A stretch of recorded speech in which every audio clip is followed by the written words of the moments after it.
आज हम बात करेंगे हमारे देश के सेंट्रल बैंक यानी रिजर्व बैंक ऑफ इंडिया के बारे में।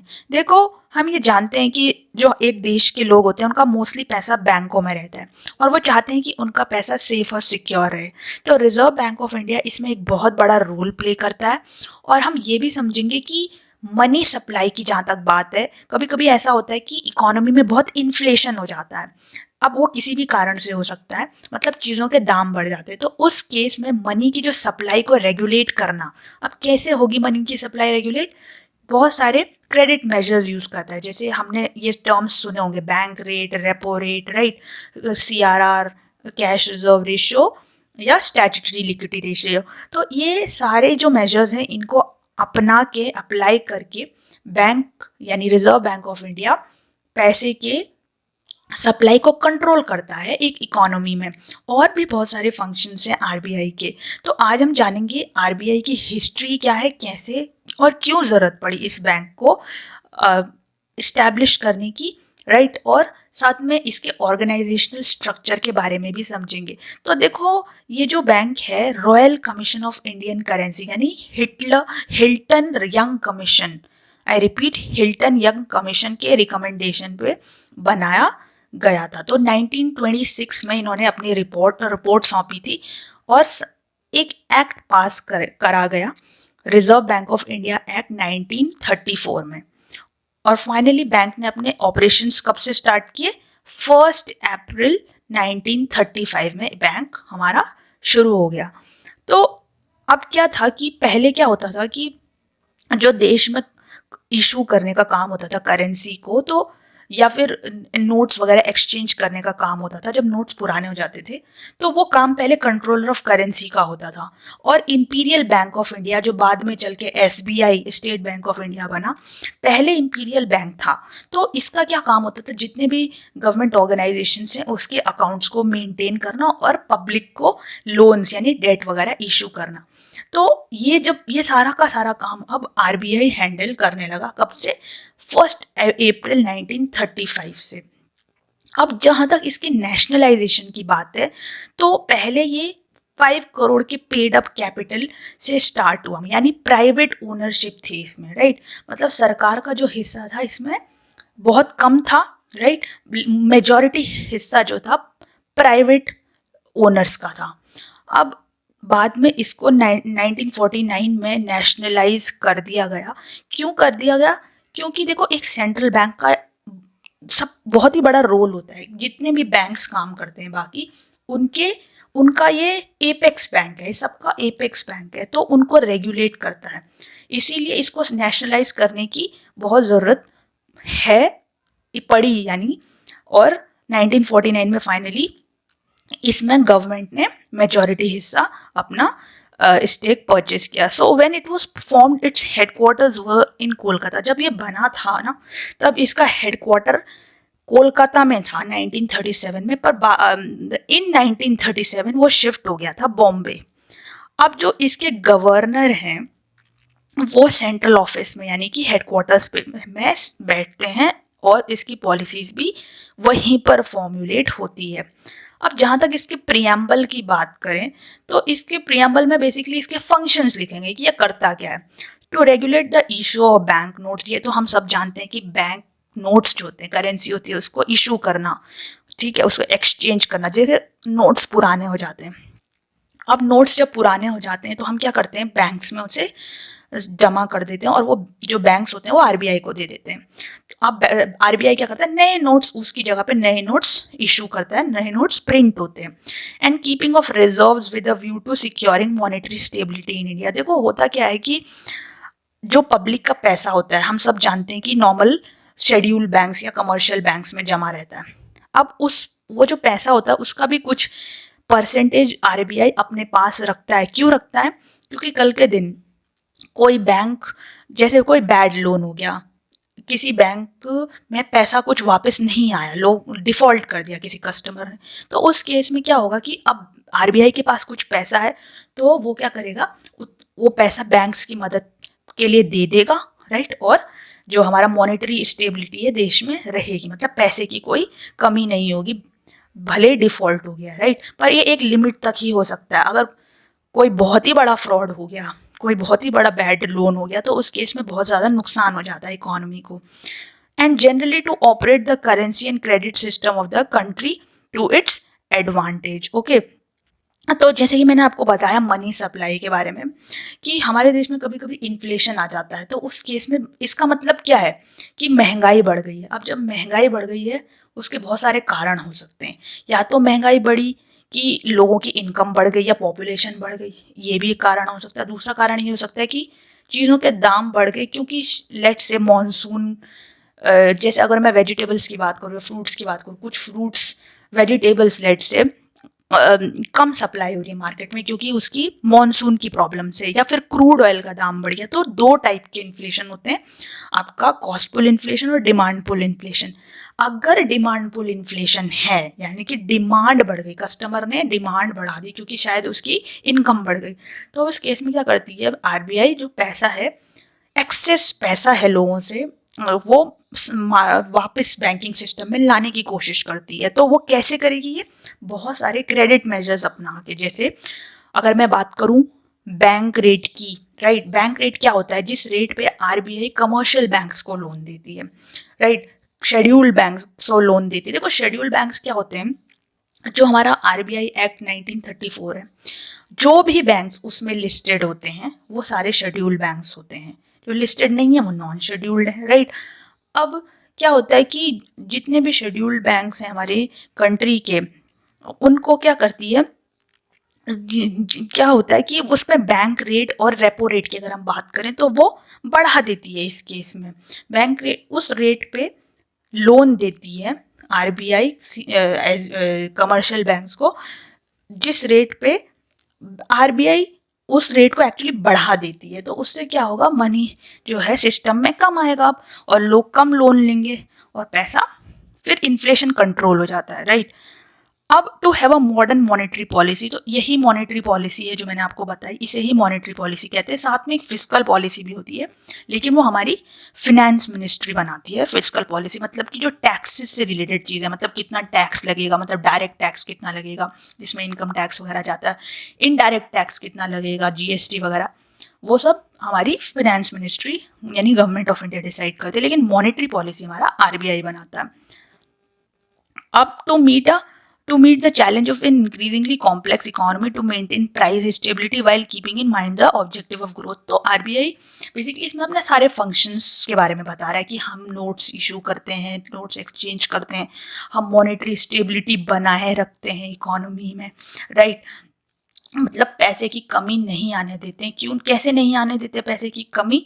जब वो अपने पास कुछ पैसा रखते हैं, राइट, चाहे अब वो इंडियन पैसा भी हो सकता है, राइट, और कुछ फॉरेन एक्सचेंज भी हो सकता है। फॉरेन एक्सचेंज जो विदेश से पैसा आता है वो सारा का सारा आरबीआई के पास ही जमा होता है, वी ऑल नो। और आरबीआई हमेशा चाहता है कि फॉरेन एक्सचेंज ज़्यादा से ज़्यादा हो, क्योंकि हमें बहुत सारी चीज़ें इंपोर्ट करनी होती है, स्पेशली क्रूड ऑयल की हम बात करें तो सबसे ज़्यादा उसमें ही हमारा फॉरेन एक्सचेंज लगता है।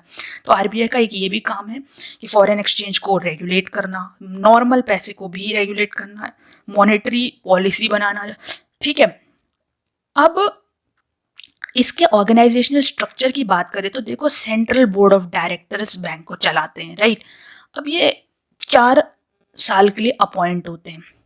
अब इसमें भी 2 कैटेगरीज हैं, एक होते हैं ऑफिशियल और non official directors. Official directors कौन होते हैं? जो फुल टाइम डायरेक्टर्स होते हैं, ठीक है, यानी कि वो हमेशा ही ऑफिस में प्रेजेंट रहते हैं। अब जब बात करें ऑफिशियल में तो एक गवर्नर होता है, ये तो हमको सबको पता है। Who is the current governor of India? Mister Shashikant Das, okay. और 4 डेप्यूटी गवर्नर होते हैं, तो यानी कि टोटल 5 हो गए ऑफिशियल जो फुल टाइम वर्किंग करते हैं। अब नॉन ऑफिशियल में कौन आ जाता है? 10 डायरेक्टर्स होते हैं जो बहुत सारे फील्ड्स होते हैं, किसी भी फील्ड से हो सकते हैं, चाहे एजुकेशन फील्ड से हो या टेक्नोलॉजी फील्ड से हो, किसी भी सेक्टर से हो सकते हैं 10। और 2 होते हैं गवर्नमेंट के officials. 4 directors, 1 each from local board. तो 10 डायरेक्टर्स तो बहुत सारे फील्ड्स से होंगे और 2 गवर्नमेंट के होंगे। उसके बाद 4 डायरेक्टर्स और होंगे, 1 ईच फ्रॉम 4 लोकल बोर्ड्स, तो 4 लोकल बोर्ड्स होते हैं। देखो क्या होता है कि आरबीआई के लिए पॉसिबल नहीं है कि हर जगह, मतलब कि हर पार्ट जो है कंट्री का उसको मॉनिटर कर सके। मतलब देखो होता क्या है ना कि हर पार्ट में, जैसे अगर हम बात करें आरबीआई ने 4 पार्ट्स में हमारे देश को डिवाइड किया है, ईस्टर्न, वेस्टर्न, नॉर्दर्न, सदर्न। तो इनमें अपना एक एक डायरेक्टर या ऑफिसर बिठाया हुआ है जो कि चेक करता रहता है। अगर मैं बात करूँ लेट्स से वेस्टर्न रीजन की, तो वो ये चेक करेगा कि वेस्टर्न रीजन में क्या स्थिति है इकोनॉमी की, मतलब ट्रेड कैसा चल रहा है, फॉरेन एक्सचेंज कैसा हो रहा है। अगर मान लो इस ऑफिसर को ये पता लगा वेस्टर्न रीजन के कि यहाँ पे जो है एक्सपोर्ट कम होने लगा है, ठीक है, या फिर महंगाई बढ़ने लगी है, तो ये तुरंत ही किसको ये चीज़ बता देगा, ऑफिशियल डायरेक्टर्स को, यानी कि हमारे गवर्नर को और डेप्यूटी गवर्नर को। तो फिर ये आपस में एक दूसरे ये उनको आपस में डिस्कस करेंगे कि इस मैटर को कैसे सॉर्ट आउट करें, राइट। क्योंकि हम यही चाहते हैं कि हमारे देश में फॉरेन एक्सचेंज बढ़े। आरबीआई का क्या काम है कि वो चाहता है, सुनिश्चित करता है कि ज़्यादा से ज़्यादा फॉरेन एक्सचेंज बढ़े, महंगाई कम रहे, और भी बहुत सारी चीज़ें हैं जिसका वो ध्यान रखता है। तो वो अपने ऑफिसर्स 4 लोकल लेवल पे भी बिठाता है, राइट। तो 4 लोकल बोर्ड्स हैं, western, eastern, southern and northern. अब ऑफिशियल, आई होप आपको क्लियर हो गया हो। ऑफिशियल, जैसे कि आप इस डायग्राम में देख सकते हो, डायरेक्टर्स बोर्ड में ऑफिशियल मेंबर्स होते हैं, नॉन ऑफिशियल्स। और ऑफिशियल में गवर्नर हो जाता है, राइट, और 4 डेप्यूटी गवर्नर्स। और नॉन ऑफिशियल में 10 वेरियस फील्ड्स से होते हैं, ठीक है, और 4 डायरेक्टर्स फ्रॉम लोकल बोर्ड, जो लोकल बोर्ड से होते हैं। अब 10 में भी 2 तो गवर्नमेंट के ऑफिशियल होंगे और 8 लोग होंगे हर फील्ड से होंगे, ठीक है। अब नेक्स्ट चीज क्या है कि फंक्शंस की बात करते हैं इसके। तो इशूअर ऑफ करेंसी नोट्स, ये तो हमको पता ही है कि बैंक जो है उसके बहुत सारे प्रिंटिंग प्रेस होते हैं जहाँ पे वो नोट्स वगैरह प्रिंट होते रहते हैं, कॉइन्स भी प्रिंट होते हैं, राइट। तो ये सारे जो यहाँ पे क्या होता है कि देखो, हम जो पैसा हमारा, जैसे कोई नोट पुराना हो गया, राइट, तो उसको हम क्या करते हैं, बैंक में दे देते हैं और बैंक उसे फर्दर आरबीआई को दे देता है।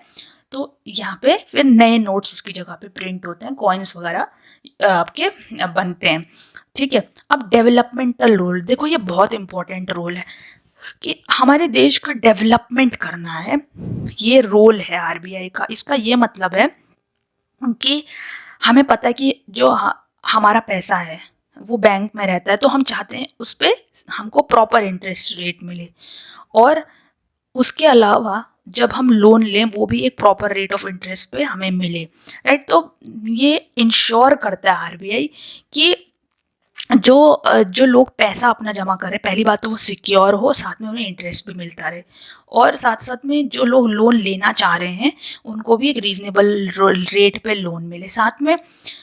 अब और जैसे अगर हम रूरल एरियाज़ की बात करें तो वहाँ पे रीजनल रूरल बैंक्स थे, तो ये भी एक आरबीआई का इनिशिएटिव था कि हमें गांव के इलाकों में रूरल बैंक्स बनाने। साथ में नाबार्ड की बात करें, national bank for agriculture and rural development, कि हमें एग्रीकल्चर का डेवलपमेंट करना है, तो उसके लिए एग्रीकल्चरल रिलेटेड चीज़ें जो भी हैं ये बैंक प्रोवाइड करता है, वो भी ग्रामीण क्षेत्रों में। तो ऐसे बहुत सारे कदम आरबीआई उठाता है ताकि देश का एक डेवलपमेंट हो, एक विकास हो, सबका विकास हो, राइट, रूरल एरियाज का भी, अर्बन एरियाज का भी।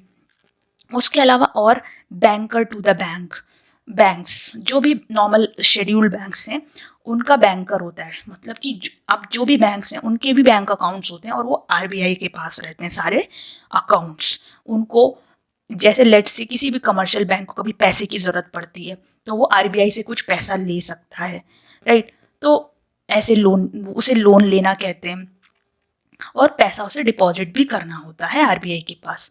अब फॉरेन एक्सचेंज मैनेजमेंट, अब देखो फॉरेन एक्सचेंज हमें हमें पता है कि कितना इंपॉर्टेंट है किसी भी कंट्री के लिए, स्पेशली अगर उसका बहुत सारा पोर्शन इम्पोर्ट में यूज़ होता है, मतलब कि अगर वो बहुत ज़्यादा चीज़ें इम्पोर्ट करता है। तो आरबीआई का ये भी काम है कि ये सुनिश्चित करे कि हमारे देश में कभी भी फॉरेन एक्सचेंज की कमी ना हो। मान लो अगर मैं आपसे पूछती हूँ, अगर आपको लगता है कि देश में आप फॉरेन एक्सचेंज की कमी हो रही थी, आरबीआई क्या कर सकता है, तो आरबीआई क्या करता है कि कोशिश करता है कि एफडीआई गवर्नमेंट के साथ कंसल्ट करेगा, ठीक है, गवर्नमेंट ऑफ इंडिया के साथ कंसल्ट करेगा, और ऐसा हो सकता है कि फॉरेन डायरेक्ट इन्वेस्टमेंट बढ़ा दो। सरकार से बात करके उसको सजेस्ट कर सकते हैं कि आप फॉरेन एक्सचेंज डायरेक्ट इन्वेस्टमेंट बढ़ा दो, यानी कि अगर आज 35% एफडीआई है किसी चीज़ में, 40% 50% कर दो तो ज़्यादा फॉरेन एक्सचेंज आएगा। ऐसे करके और भी तरीके हैं जो आपका है एक्सपोर्ट है उस पर कुछ रिडक्स, उसमें कुछ फैसिलिटीज़ दे दो जिससे वो बाहर के लोग ज़्यादा खरीदें। तो ऐसे करके आपस में डिस्कस होता है गवर्नमेंट ऑफ इंडिया और आरबीआई के बीच में कि क्या करना चाहिए मिलके, ठीक है।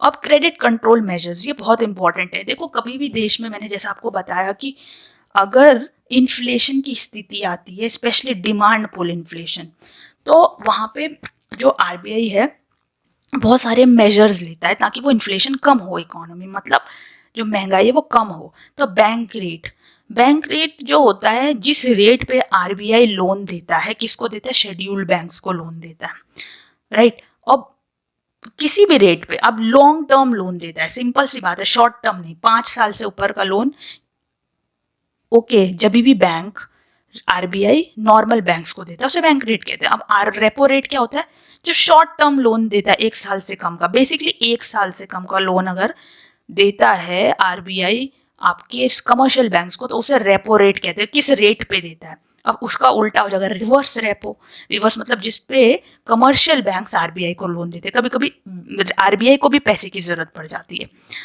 अच्छा, उसके अलावा cash reserve ratio, up the certain percentage of deposits that the scheduled banks are required to keep with the RBI।